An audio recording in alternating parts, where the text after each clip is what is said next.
क्या इद्दत में चूड़ी वगैरह तोड़ देनी चाहिए या फिर उसको निकाल देनी चाहिए, इसका क्या हुक्म है? चुनांचे औरत अगर तलाक या शौहर की मौत के वक्त चूड़ी पहने हुए हो तो उसे फौरन उतार कर हिफाजत से रख दे और इद्दत पूरी होने के बाद चाहे तो पहन ले और चाहे तो उसको ना पहने, उसको इसका इख्तियार है। इन चूड़ियों को तोड़ना माल का बेफायदा ज़िया है जो दुरुस्त नहीं है, जिसकी शरई तौर पर इजाज़त नहीं है।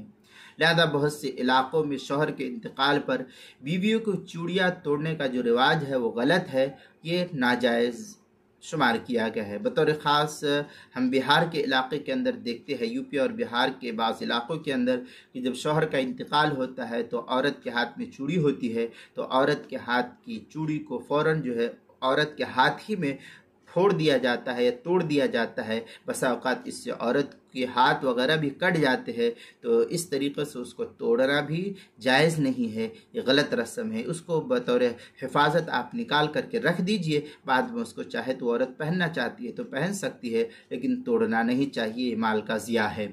इस मसले को मुस्तफ़ाद किया फतावा महमूदिया जो ढाबिल का छपा हुआ नुस्खा, उसकी 13वीं जिल्द सफ़ा 413 पर इसको नकल किया। दुर मुख्तार में है तो हद्दु मुकल्लफ़तुन मुस्लिमतुन इज़ा कानत मुअतद्दतुन बत्ता और मौता बितर्की ज़ीनत बिहुलिय्य। इस तरीके की इबारत जो है दुर मुख्तार मा शामी किताबुत तलाक़ जिल्द नंबर 5 सफ़ा नंबर 217 218 जो ज़करिया बुक डिपो देवबंद का हिंदी नुस्खा है, उसके अंदर अल बहरुर राइक जो कराची का छपा हुआ नुस्खा, उसकी 4थी जिल्द सफ़ा 150, किताबुल मसाइल 5वीं जिल्द सफ़ा 390 पर भी इसको नकल किया गया है।